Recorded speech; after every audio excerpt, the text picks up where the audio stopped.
praegu on varahommik siin Stroomi rannas, kus ma elan ja hakkan kohe tegema siis hommikusööki, milleks on toortatra puder. Ja siin on mul valmis pandud siis toortatar, mis on hetkel veel vee sees, et ma leotsin seda üleöö.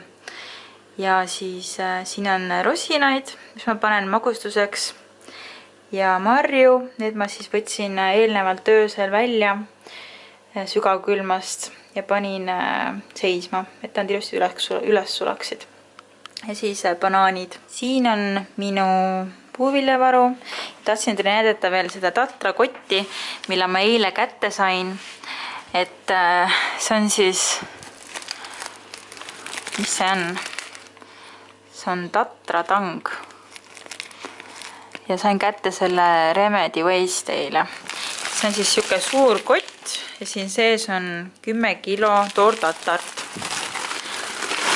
Ja tahan teile näidata, kes ei tea, et toortatar on siis selline natukene rohekat värvi ja hele, vastupidiselt siis poetatrale, mis on pruuni värvi, kuna mitu korda röstitud. Panin siia sisse 5 banaani, siis marju täiesti umbes, toortatart, mis oli eelnevalt leotatud, panin umbes pool kruusitäit või natukene rohkem.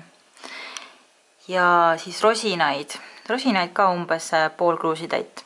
Ja see kogus siis tuleb umbes 2 inimesele.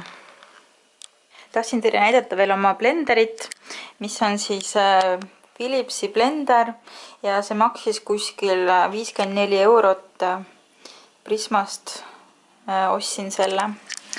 Ja siin on hea, et siin on selline see avavus, millel oli väike gaas peal, et selle saab eemaldada.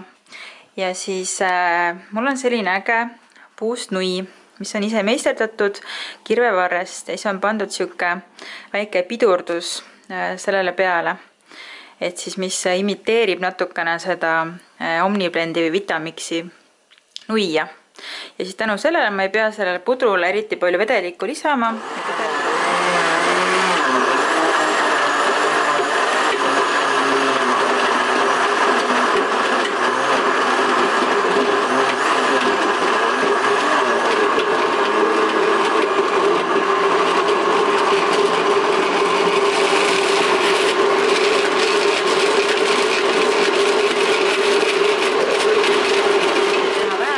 Blenderdada, kuidas ise tahate. Ja kallan need siia või selle siia kaussidesse. Ja ma proovisin ka juba, et hästi hea.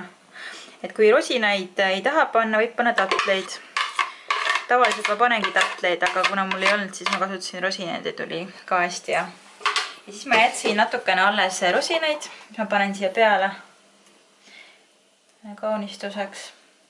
Ja siis mõned marjad. Et kui tahate, võite panna mingeid pähkleid või kookoslaastusid. Ja siis hommikusöök on valmis.